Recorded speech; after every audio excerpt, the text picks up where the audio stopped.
Good afternoon बच्चे। कल मैंने आपको दिया था, हमने वो कवि परिचय दिया था मैंने आपको करने के लिए कबीरदास का। ठीक है बच्चे, तो अब मैं आपको पूरा साखियों का सार जो है वो आज पढ़ाने जा रही हूँ।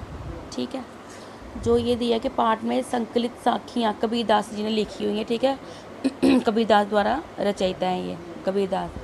इन साखियों में कवि ने विभिन्न विषयों पर अपने विचारों को सुंदर ढंग से अभिव्यक्त किया है। अभिव्यक्त करना होता है कि बताया है। ठीक है, सुंदर ढंग से बताया है। कबीरदास ने लिखा है कि हमें कैसे अपने जो मधुर वचन है उनका, मतलब हमें मीठा बोलना चाहिए, सबके साथ अच्छी तरह बोलना चाहिए, उसका प्रयोग करना चाहिए और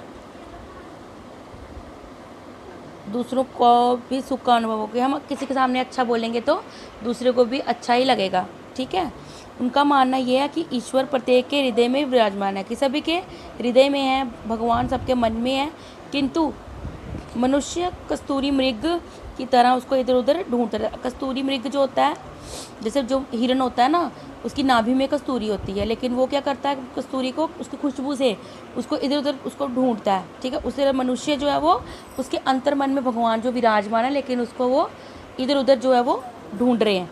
ठीक है, कौन? इंसान। ईश्वर को प्राप्त करने के लिए अहंकार को नष्ट करना आवश्यक है। अगर हमने भगवान को अगर प्राप्त करना है तो हमें क्या है, हमें अपने अंदर से अहंकार को जो है वो मिटाना पड़ेगा। ठीक है, और मन को पूर्ण रूप से एकाग्र करके भगवान को पाने में लगाना पड़ेगा। हमें एकाग्र मतलब होता है कि अपने मन का ध्यान जो है वो भगवान की तरफ लगाना पड़ेगा। ईश्वर को प्राप्त करने के लिए वे सभी प्रकार की वेशभूषा को अपनाने के लिए तैयार हैं। कि मनुष्य जो है वो भगवान को पाने के लिए, क्योंकि अलग अलग प्रकार की वेशभूषा को पाने के लिए तैयार है, वे कुछ भी कोई भी कपड़े डालने के लिए तैयार है। कबीरदास जी कहते हैं कि संसारिक लोग विषय वासनाओं में डूबे रहते हैं, कि लोग जो है और दिमाग उनके लोगों के और कहीं कहीं घूमते रहते हैं, वो खाने पीने और सोने के सुख के अनुभव करते रहते हैं, किंतु ज्ञानी व्यक्ति जीवन में नश्वरता को देखकर दुखी रहता है। कि जो ज्ञानी बंदा होता है, जो समझदार बंदा होता है, वो ये देख देख के दुखी होता है कि आगे पीछे के लोग क्या कर रहे हैं, कैसे वो जी रहे हैं, क्या कर रहे हैं, क्या नहीं कर रहे हैं। ईश्वर के विरह में तड़पने वाला व्यक्ति अत्यंत कष्टमय जीवन व्यतीत करता है। अब ईश्वर को पाने वाला व्यक्ति जो है वो हमेशा दुखी रहता है। वो क्यों दुखी रहता है?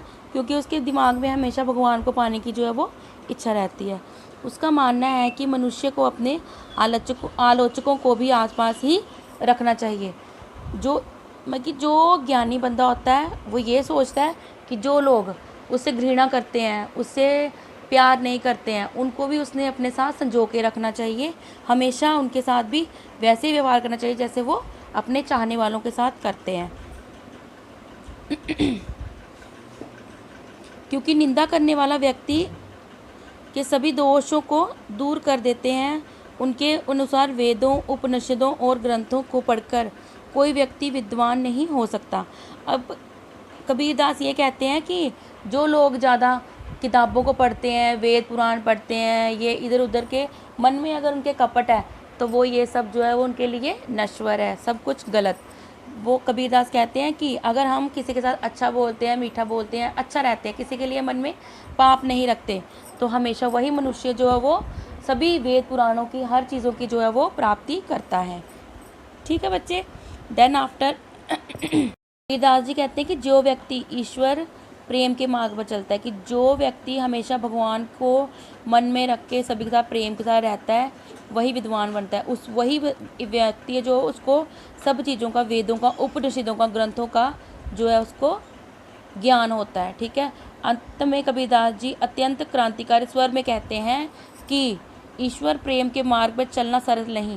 कहते हैं कि जो ईश्वर के मार्ग पे, भगवान के मार्ग पे चलना इतना आसान नहीं है। क्यों आसान नहीं है? क्योंकि जो भी है ईश्वर के मार्ग पे चलने वाला व्यक्ति है, उसको सुख सुविधाएं सब कुछ जो है वो अपना त्यागना पड़ती हैं। ठीक है, उसको हमेशा अपना सब कुछ लोगों के ऊपर निछावर करना पड़ता है। इस मार्ग पे चलने वाला व्यक्ति जो होता है वो अपना सब कुछ दूसरे के ऊपर निछावर करके, दूसरों को सुख दे के, अपने आप को दुखी रख के जो है वो सब कुछ करता है। ठीक है, तो अंत में मैं यही कहूँगी कि हमें कबीरदास की जो जो कबीरदास ने जो ये जो बातें कही हैं उनको जो हमने अपने मन में विद्यमान करनी चाहिए। ठीक है बच्चे।